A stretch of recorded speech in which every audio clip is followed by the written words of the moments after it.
Hello students. तो आज हम लोग बाल राम कथा का अगला चैप्टर पढ़ने वाले हैं जिसका नाम है लंका विजय।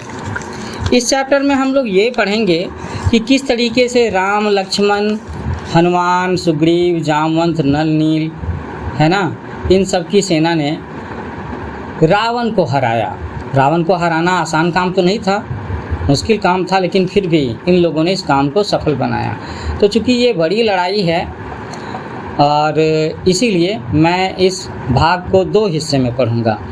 तो पहले भाग में हम लोग पढ़ेंगे लंका विजय में वहाँ तक की कहानी जहाँ पर लड़ाई शुरू होती है और आगे चलते चलते ये सिनेरियो आता है जहाँ पर कुंभकर्ण की मृत्यु हो जाती है और राम जी जीत के क्रम में आगे बढ़ते हैं, लेकिन रावण की हिम्मत पस्त हो जाती है। वो एक बार को घबरा जाता है, डर जाता है कि लगता है कि अब वो लड़ाई जीत नहीं पाएगा। दूसरे भाग में हम लोग पढ़ेंगे कुंभकर्ण की मृत्यु के बाद आगे की कहानी, जहाँ पर मेघनाथ राम और लक्ष्मण के साथ भीषण लड़ाई लड़ते हैं। तो पहला भाग लंका विजय का। लंका कूच की तैयारियां रात भर चलती रहीं। सभी के सभी बड़े तत्पर थे, सभी उद्यत थे। सुबह कूच से पहले सुग्रीव ने वानरों को संबोधित किया युद्ध के बारे में। एक बात होती है ना कि सेनापति अपनी सेना को कमांड करता है, उन्हें समझाता है, प्लान के बारे में, स्ट्रेटजी के बारे में डिस्कस करता है। तो वही चीज़ किया सुग्रीव ने वानरों की सेना के साथ में। युद्ध के बारे में उसने कहा कि युद्ध भयानक होगा, इसमें केवल वही सैनिक जाएंगे जो शारीरिक और मानसिक रूप से स्वस्थ हों। जो दुर्बल हैं वो यहीं रुक जाएं। दुर्बल होने का मतलब है कमज़ोर होना। वानर सेना को युद्ध के नियम बताए गए, रक्षा के तरीके और आक्रमण के तरीके, डिफेंस कैसे करना है और अटैक कैसे करना है। सेना किष्किंधा से दहाड़ती गरजती किलकारियाँ भरती हुई रवाना हुई। राम, लक्ष्मण और सुग्रीव की जयकार से आकाश गूंज उठा। लाखों वानर थे, चारों ओर कोलाहल। वे पेड़ों पहाड़ों को रौंदते चले जा रहे थे और इसका नेतृत्व कर रहे थे नल, सुग्रीव के सेनापति। जामवंत और हनुमान सबसे पीछे थे। ये सेना की रणनीति का हिस्सा था। दिन रात चलकर के सेना ने महेंद्र पर्वत पर डेरा डाला, पड़ाव डाला, कैंप डाला। वही पर्वत जहाँ से हनुमान ने छलांग लगाई थी लंका जाने को। तो यहाँ से समुद्र निकट ही था। पर्वत पर सेना का ध्वज लगाया गया, तंबू लगाया गया, पताकाएं हवा में लहरा रही थी और उधर लंका में खलबली मची हुई थी। राक्षसों में बेचैनी थी, उनके मन में डर बैठ गया राम की शक्ति को लेकर के कि भाई जिसका दूत लंका में आकर के आग लगा सकता है वह स्वयं कितना शक्तिशाली होगा। नगर में चर्चा का विषय यही था, लेकिन रावण इस सबसे अनभिज्ञ था। उसे कौन बताता, किसी में इतना साहस नहीं था। ये चर्चाएं विभीषण ने भी सुनी। विभीषण कौन है आप जानते हो? वो रावण का भाई था, लेकिन उसके विचार उतने बुरे नहीं थे जैसे कि रावण का था। रावण के अंदर में थोड़ी राक्षसों वाली प्रवृत्ति थी, लेकिन विभीषण के मन में नीति वगैरह को लेकर के, राजा को कैसा होना चाहिए, क्या करना चाहिए, क्या नहीं करना चाहिए, इसके विचार बड़े स्पष्ट थे।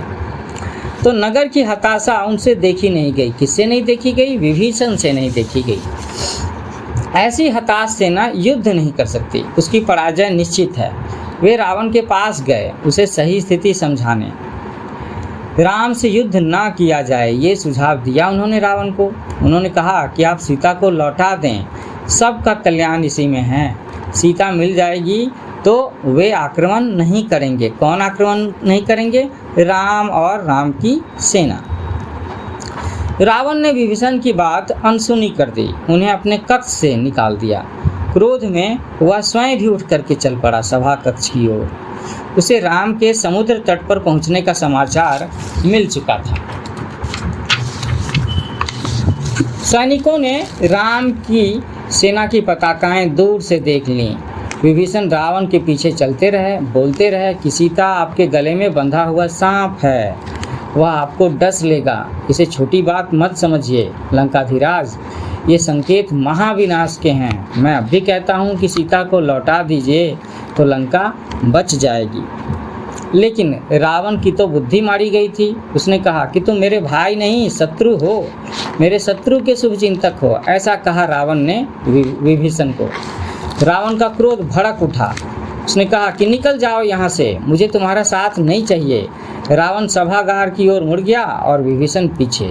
तो यहाँ से दोनों के रास्ते अलग हो गए। विभीषण उसी रात लंका से निकल गए अपने 4 सहायकों को साथ लेकर के। उन्होंने राम के पास सीधे सीधे जाना ठीक समझा।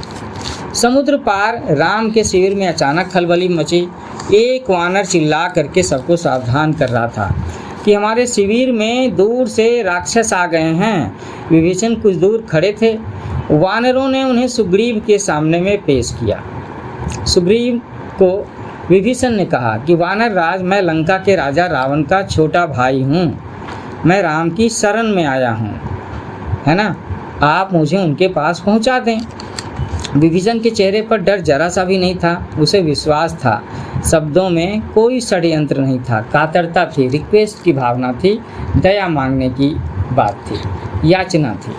तो सुग्रीव को उनकी बात पर फिर भी भरोसा नहीं हुआ। अब ये लड़ाई का समय है, जिससे आप लड़ाई करो उसका छोटा भाई आपके पास आ जाए, तो एक बार को किसे विश्वास होता है।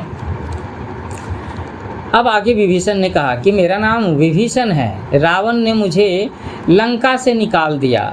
मैंने उससे सीता को लौटाने की बात कही थी। क्रोध और अहंकार में चूर रावण ने मुझे सभा में अपमानित किया।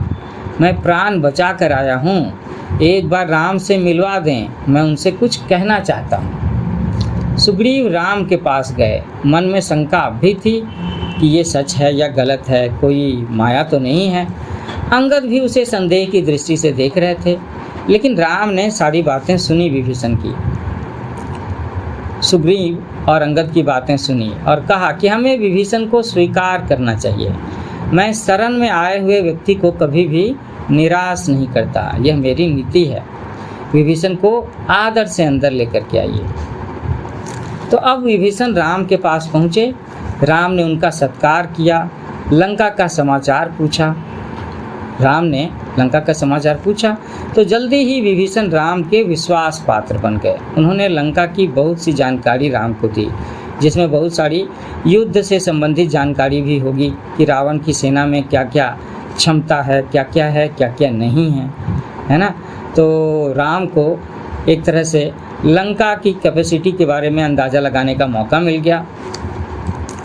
रावण और उसके योद्धाओं की शक्ति के बारे में बताया। विभीषण ने राम को कहा, रावण पर विजय प्राप्त करने के लिए बल और बुद्धि दोनों की आवश्यकता है।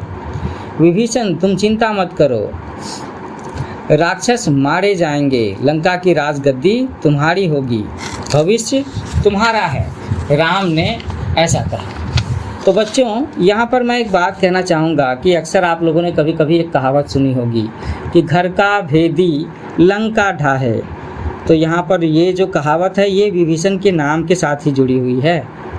विभीषण ने अगर राम को आ करके रावण की सारी शक्तियों के बारे में डिटेल्स नहीं दिया होता तो शायद राम के लिए रावण के ऊपर में विजय प्राप्त करना थोड़ा और मुश्किल होता है कि नहीं। इसीलिए ये कहावत कही जाती है। राम की सेना के सामने एक बड़ी चुनौती थी, समुद्र। उसे कैसे पार करें। अब यहाँ पर राम की पोलाइटनेस का एक एग्जाम्पल देखो कि राम ने समुद्र से विनती की, 3 दिन तक बैठे रहे, व्रत किया कि समुद्र रास्ता दे दे, समुद्र रास्ता दे दे, है ना। वह नहीं माना तो राम को क्रोध आ गया। राम का क्रोध देखते हुए समुद्र ने उन्हें सलाह दी कि आपकी सेना में नल नाम का एक वानर है, वह पुल बना सकता है, तो उससे वानर सेना पार करके उतर जाएगी। यहाँ पर हम लोग राम जी का एक गुण देखते हैं कि उन्होंने पहले समुद्र से प्रार्थना की, रिक्वेस्ट किया, वेट किया पेशेंटली, और फिर समुद्र जब नहीं मानता है तो राम क्रोधित हो जाते हैं। वो अपने वाहन से समुद्र को सुखा देने की चुनौती करते हैं, तब जाकर के समुद्र ने ये रास्ता सुझाया। तो इससे हमें क्या सीख मिलती है। हमें सीख मिलती है कि हमारे अंदर में धैर्य होना चाहिए, ये समझदारी होनी चाहिए कि कब प्रार्थना करनी है और कब गुस्सा करना है। नल ने अगले ही दिन काम प्रारंभ कर दिया। पुल बनने लगा। वानर कंकर पत्थर शिलाएं लाते रहे और नल पुल बनाते रहे। 5 दिनों में पुल तैयार हो गया। समुद्र को 2 टुकड़ों में बांटता हुआ ये पुल तैयार हो गया, समुद्र का घमंड चूर करता हुआ। तो सबसे पहले विभीषण पुल से उस पार गए, पीछे पीछे वानर सेना का अगला शिविर दूसरे तट पर बना। यहाँ मैं एक बात बताना चाहूँगा कि पटना में हनुमान मंदिर है और हनुमान मंदिर में वहाँ पर शीशे के बड़े बड़े बॉक्स में कुछ वही पत्थर ला करके रखे गए हैं जिन पत्थरों से कहा जाता है कि नल ने भारत और श्रीलंका के बीच में समुद्र पर पुल बनाया था। आप देख सकते हो पटना के हनुमान मंदिर में जाकर कि ये पत्थर तो हैं लेकिन पानी में तैरते रहते हैं। असंभव, रावण क्रोध से चीख उठा कि समुद्र पर पुल कैसे बन सकता है। इस समाचार से रावण को विस्मय हुआ, आश्चर्य हुआ, भय भी हुआ, लेकिन उसने जो मन में ठान लिया था उससे डिगा नहीं। उसने आदेश दिया कि सेना तैयार की जाए, युद्ध का समय आ पहुंचा है। अब दोनों सेनाएं समुद्र के एक ही ओर थीं, उनका आमना सामना बाकी था। आक्रमण की तैयारी थी, रणनीति बन चुकी थी। पहले आक्रमण की योजनाओं को अंतिम रूप दिया जा रहा था। राम ने अपनी सेना को 4 भागों में बांट रखा था। लंका के 4 द्वार थे, इसलिए चारों तरफ से आक्रमण करना था। हर टुकड़ी को एक द्वार सौंपा गया। राम ने पर्वत शिखर पर चढ़ करके स्वयं लंका का निरीक्षण किया। लंका के वैभव से वे भी चकित रह गए। उन्होंने लक्ष्मण को बताया कि सूर्योदय होते ही राम ने आदेश दिया कि लंका को चारों ओर से घेर लिया जाए और वानर सेना जय जयकार करती हुई चल पड़ी। इसी बीच राम ने अंगद को बुलाया और कहा कि तुम लंका जाओ मेरे दूत बन करके, है ना, सुलह समझौते का, शांति का एक और अंतिम प्रयास करो ताकि युद्ध टाला जा सके, अगर टल सकता है तो। रावण से कहो कि वो सीता को आदर सहित लौटा दें, अन्यथा रावण का अंत होना निश्चित है। अंगद ने ऐसा ही किया, पर रावण नहीं माना। राम का संदेश सुनकर के रावण क्रोधित हो गया। कुछ राक्षसों ने उन पर आक्रमण किया। अंगद वहां से बच करके राम के पास पहुँचे और कहा कि रावण को कोई पश्चाताप नहीं, वो अपनी गलती मानने को तैयार नहीं है, न ही वो हमारे साथ सुलह करने को तैयार है, समझौता करने को तैयार है। वह तो युद्ध चाहता है और अब युद्ध ही एकमात्र विकल्प है। वानर सेना युद्ध के लिए तैयार थी, राम के आदेश की प्रतीक्षा में। आदेश मिलते ही उन्होंने लंका पर चढ़ाई शुरू कर दी। उधर रावण के आदेश पर उसकी सेना निकल पड़ी। राक्षस उतावले थे, चित्कार कर रहे थे। रावण के जयघोष से लगा कि आसमान फट गया।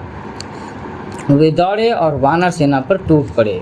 बड़ा भयानक युद्ध हुआ, हर ओर दहला देने वाला शोर, हाथियों की चिंगार, घोड़ों की हिनहिनाहट, रथों की सरसराहट, कोलाहल, शोर, धूल। रथ हवा से बातें कर रहे थे, तलवारें खिंच गई थी, बाणों से आसमान भर गया, भाले उड़ रहे थे दोनों ओर से, कई वीर मारे गए। रावण के अनेक पराक्रमी राक्षस ढेर हो गए। धरती लाल लाल हो गई थी, छत विछत सब बिखरे हुए थे। कराहते घायलों की ओर किसी का ध्यान नहीं था। इतना भयंकर युद्ध था। शाम होने को थी। मेघनाथ ने राक्षस सेना को पीछे हटते देखा तो उसने अपने सैनिकों को चैलेंज किया, आगे बढ़ो, हम विजय के करीब हैं। और मेघनाथ ने सेना का नेतृत्व संभाल लिया। राक्षस उत्साह से आगे बढ़े। मेघनाथ की दृष्टि राम लक्ष्मण पर थी। वह छिप करके युद्ध करता था, मायावी था, है ना, कभी आसमान में, कभी नीचे जमीन पर, कभी हवा में, कभी दाएं। ये शक्ति थी उसके पास में, वो किसी को दिखाई नहीं पड़ता था, ऐसी भी क्षमता थी। उसके बाण राम और लक्ष्मण को लगे और दोनों मूर्छित होकर के गिर पड़े। तो मेघनाथ ने समझा कि ये काम हो गया। उसने दोनों भाइयों को मृत समझ लिया। वह मैदान छोड़ करके महल की ओर दौड़ा, रावण को इसकी सूचना देने। रण क्षेत्र में, मतलब लड़ाई के मैदान में, वानर लक्ष्मण और राम के पास एकत्रित हो गए। वे चिंतित थे कि ये क्या हुआ। अशुभ की आशंका हुई। विभीषण ने दोनों का उपचार कराया। उनकी मूर्छा टूटी। वे खड़े हुए तो वानर दल हर्ष ध्वनि करने लगा। अगले दिन युद्ध के लिए तैयार। रावण की सेना के महाबली एक एक करके मारे जा रहे थे। धूम्राक्ष मारा गया, वज्रदष्ट धरती पर गिर पड़ा, अकंपन कुचल कर मर गया, प्रहस्त को नील ने ध्वस्त कर दिया। रावण को इसकी सूचनाएं मिलती रहीं, वह घबरा गया। वह हड़बड़ाकर उठा और स्वयं कमान संभाल ली। पहली मुठभेड़ में वो लक्ष्मण पर भारी पड़ा, लेकिन राम के बाणों से उसका मुकुट धरती पर गिरा और वो लज्जित होकर के लौट गया। अब तक रावण को राम की शक्ति का कुछ अनुमान हो गया था। अब जब उसे कोई और रास्ता नहीं सूझा तो उसने अपने भाई कुंभकर्ण को जगाया। वह महाबली था और कुंभकर्ण के बारे में एक और स्पेशल बात क्या थी कि वह 6 महीने जागता था और 6 महीने सोता था। कुंभकर्ण दुर्ग से बाहर आया। उसका शरीर बड़ा विशालकाय था। उसके देखते ही वानर सेना में खलबली मच गई। वे इसे रोकने में अक्षम थे। उसने हनुमान और अंगद को भी घायल कर दिया। लक्ष्मण यह युद्ध देख रहे थे। उन्होंने राम की ओर देखा और फिर दोनों भाइयों ने बाणों की वर्षा कर उसे मार डाला। कुंभकर्ण रणभूमि के अंक में सो गया सदा सदा के लिए। रावण निराश हो गया। कुंभकर्ण पर उसे गर्व था और उसे विश्वास था कि कुंभकर्ण के रहते वह हार नहीं सकता। वह उसे अपना दाहिना हाथ मानता था। उसे लगा कि अब लंका में वीर नहीं बचे हैं। वह अनाथ हो गई। मेघनाथ ने रावण को सहारा दिया और समझाया। कहा कि मेरे रहते आप क्यों चिंता करते हैं, मुझे युद्ध की अनुमति दें, मैं दोनों भाइयों को मारकर आपके चरणों में रख दूंगा। तो स्टूडेंट्स, मेरा चैनल है न्यू एज कोचिंग, इसे लाइक करें, शेयर करें, सब्सक्राइब करें, है ना, अगर आपने सब्सक्राइब नहीं किया तो। और अपना कमेंट ज़रूर डालना कि राम बाल कथा का ये हिस्सा तुम्हें कैसा लग रहा है। इसके दूसरे हिस्से का लिंक भी आपको डिस्क्रिप्शन में मिल जाएगा। तो जल्दी मिलते हैं। लंका विजय, ये जो युद्ध वाली कहानी है, ये जो चैप्टर है, इसके दूसरे भाग को लेकर के। तब तक के लिए happy learning with new age coaching.